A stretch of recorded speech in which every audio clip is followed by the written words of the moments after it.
Hello, welcome to biology విద్యా channel. మన instructional ప్లానింగ్లో ఫస్ట్ వీడియోలో ఎయిర్ ప్లాన్, సెకండ్ వీడియోలో ఇంట్ ప్లాన్ తెలుసుకున్నాం. మన థర్డ్ వీడియోలో ఇప్పుడు లెసన్ ప్లానింగ్ చూద్దాం.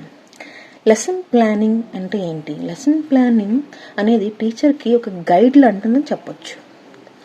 ఎందుకంటే ఒక లెసన్ కంప్లీట్ చేయడానికి టీచర్కి లెసన్ ప్లాన్ చాలా చాలా ఇంపార్టెంట్. ఈ లెసన్ ప్లాన్లో ఏముంటాయంటే గోల్ ఉంటుంది, అలాగే ఆ గోల్ ఎలా అచీవ్ చేయాలో ఉంటుంది, అలాగే గోల్ అచీవ్ అయ్యామనే తెలుసుకోవడం కూడా ఉంటుంది. అయితే బేసికల్గా గోల్ ఏంటి ఇక్కడ అంటే స్టూడెంట్స్ ఏంటి మనం నేర్పదలుచుకున్నాం, అసలు స్టూడెంట్ నాలెడ్జ్ ఏ విధంగా ఏంటి అసలు ఇద్దాం అనుకున్నాం అనేది గోల్. అలాగే ఆ నాలెడ్జ్ ఇవ్వడానికి how the goal will be achieved, ఎలా మనం గోల్ని అచీవ్ చేయొచ్చు అంటే ఎలా మనం లెసన్ డెలివరీ చేయాలి, అలాగే ఆ లెసన్ డెలివరీ చేయడానికి కావాల్సిన ప్రొసీజర్ ఏంటి అనేది మనం కూడా చూడొచ్చు. అలాగే and way to measure how well the goal was reached, అలాగే అసలు మనం అనుకున్న గోల్ అంటే స్టూడెంట్ మనం ఇవ్వాల్సిన నాలెడ్జ్ ఇచ్చామా లేదా సక్సెస్ఫుల్గా అనేది కూడా మనం తెలుసుకోవచ్చు. ఎలా తెలుసుకోవచ్చు? Usually via homework, assignments or testing అనమాట. So this plan is teachers objectives for what students should accomplish and how they will learn the material. బేసికల్గా లెసన్ ప్లాన్ అనేది ఏంటంటే టీచర్ స్టూడెంట్స్కి ఏ విధంగా నాలెడ్జ్ ఇద్దాం అనుకున్నాడో ఆబ్జెక్టివ్స్, అలాగే ఆ టీచర్ అకంప్లిష్ చేయగలుగుతున్నాడా లేదా ఆ మెటీరియల్ యూజ్ చేసి అనేది ఉంటుందన్నమాట. అయితే a teacher must plan what they want to teach students, why a topic is being covered and decide how to deliver lecture learning objectives. Already మనం చేసుకున్నాం కదా, అంటే లెర్నింగ్ ఆబ్జెక్టివ్స్ ఇవన్నీ ఎలాగైతే మన అసెస్మెంట్స్ ఎలా ఇంక్లూడ్ చేయాలి, ఎలా మన లెసన్ కంప్లీట్ చేయాలి అనేది మనం ముందుగానే క్లాస్ రూమ్కి వెళ్ళే ముందే మనం ప్రతిరోజు తయారు చేసుకోవాలి. లేకుంటే మనం అనుకున్న గోల్స్ అనేవి మనం అచీవ్ చేయలేము అనమాట. ఇంకో విషయం అంటే no two lesson plans are same.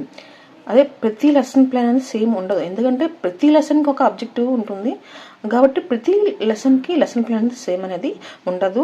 ఆ లెసన్ బట్టి మనం లెసన్ ప్లాన్ అనేది తయారు చేసుకోవాలి. Lesson plans include the following components. Lesson ప్లాన్లో ఏముంటుందంటే లెసన్ ఆబ్జెక్టివ్స్. ఏంటి objectives? What should students be able to do after lesson. ఒక లెసన్ నేర్చుకున్న తర్వాత ఆ స్టూడెంట్ ఆ నాలెడ్జ్తో ఏం చేయగలడు అదన్నమా లెసన్ ఆబ్జెక్టివ్. మెటీరియల్స్ అయితే what resources do students need to support their learning. మనం స్టూడెంట్స్కి ఆ లెసన్ బాగా అర్థం అవ్వడానికి ఎలాంటి రిసోర్సెస్ అనేవి మనం యూజ్ చేయాలి, దానివల్ల స్టూడెంట్ లెర్నింగ్ అనేది మనకి ఇంప్రూవ్ అవ్వాలి. ఆ మెటీరియల్స్ ఏంటి? తర్వాత learning activities. What activities must students complete to achieve the learning objectives. A activities మనం యూజ్ చేసి స్టూడెంట్స్కి లెర్నింగ్ ఆబ్జెక్టివ్ అచీవ్ చేయడానికి మనం ట్రై చేస్తాం అనమాట. అలాగే time requirements. How much time do students need to engage in a learning activity. ఎంత time ఒక లెసన్కి ఎంత టైం మనం ఇవ్వాలి. కొన్ని లెసన్స్ ఈజీ లెసన్స్ ఉంటాయి, వాటి తక్కువ టైం ఇచ్చినా సరిపోతుంది. అలాగే డిఫికల్ట్ లెసన్స్ ఉంటాయి, అవి ఎక్కువ టైం మనం ఇవ్వాలి. అలాగే ఈజీ లెసన్కి ఎక్కువ టైం ఇస్తే పిల్లలు అనేవాళ్ళు బోర్ అయిపోతారు. అలాగే డిఫికల్ట్ లెసన్కి మనం తక్కువ టైం ఇస్తే వాళ్ళకి ఆ లెసన్ అర్థం అవ్వదు, మన గోల్ మనం రీచ్ అవ్వము. కాబట్టి how much time do student need to engage in learning activity. ఎంత టైం ఇస్తే వాళ్ళు ప్రాపర్గా ఆ లెర్నింగ్ అనేది కంప్లీట్ చేస్తారనేది మనం కూడా ప్లాన్ చేసుకోవాలి. Related requirements. How does A lesson support national education standards. National education standards అనుగుణంగా మన ఎలాగ లెసన్ సపోర్ట్ చేస్తున్నాం కూడా చూసుకోవచ్చు. Assessment. How will learning be measured. అయితే మనం అనుకున్న ఇది కూడా గోల్, ఎంతవరకు పిల్లలు నేర్చుకున్న అది కూడా గోల్. ఎలా మనం చూస్తాం అంటే అసెస్మెంట్ ద్వారా. అలాగే evaluation, reflection. How will you create a more successful lesson plan in the future. ఇదే కాకుండా ఈ లెసన్ కాకుండా రాబోయే లెసన్ ప్లాన్స్ కూడా ఏ విధంగా మనం ఎఫెక్టివ్గా ప్లాన్ చేయొచ్చు అనేది కూడా మనం ఈ లెసన్ ప్లాన్ కాంపోనెంట్లో ఉంటుందన్నమాట. Organisation of teaching. ఇది అనేది 3 phases ఉంటుంది, 3 steps ఉంటుంది. ప్రీ యాక్టివ్ బిఫోర్ టీచింగ్ అనమాట. Before teaching, interactive and post active 3 phases ఉంటాయి. అది 1 by 1 మనం చూద్దాం. Pre active, before teaching.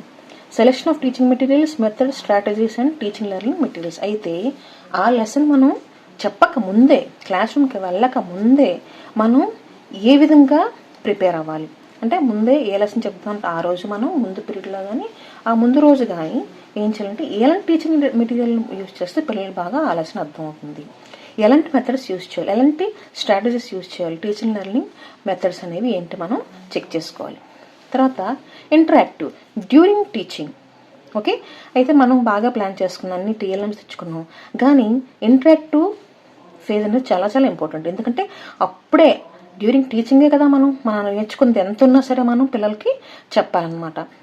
ఓకేనా, అయితే ఎగ్జిక్యూషన్ ఆఫ్ ప్లాన్ లెసన్, మనం ఎంత ప్లాన్ చేసుకున్నా, ఎంత బాగా ప్లాన్ చేసుకున్నది మనం ఎగ్జిక్యూట్ చేయకపోతే అది ఫెయిల్ అయిపోద్ది అనమాట. ఎగ్జిక్యూట్ ఎలా చేస్తున్నాం, అలాగే పిల్లలతో స్టూడెంట్స్తో ఇంటరాక్షన్ ఎలా ఉంది, అలాగే లెసన్కి తగ్గట్టుగా మన క్వశ్చన్స్ అనేవి మనం ఫ్రేమ్ చేసుకుని వాళ్ళకి అడగాలన్నమాట. దాన్ని బట్టి మనకి వాళ్ళకి లెసన్ ఎంత అర్థమైందో మనకి తెలుస్తుంది. అలాగే పోస్ట్ యాక్టివ్ ఆఫ్టర్ టీచింగ్ తర్వాత ఏం చేస్తాం, reflection on teaching learning process, analyse results అనేవి మనం డిసైడ్ చేస్తాం. దానివల్ల మనకు ఫుల్గా ఆ లెసన్ పిల్లలకి ఎంతవరకు అర్థమైంది అనేది, వాళ్ళ పెర్ఫార్మెన్స్ ఎంతవరకు అయిందో మనం తెలుసుకోవచ్చు. ఒకసారి లెసన్ ప్లాన్ శాంపుల్ చూడండి. Thank you for watching.